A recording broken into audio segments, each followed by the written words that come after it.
Hi, this is a Fimi Palm video test. This is 4030 with the F-log profile.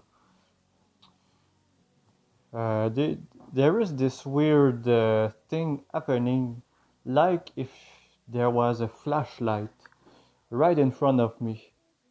I can see on my phone. So, does anyone know what this is exactly? Like, what there was a flashlight.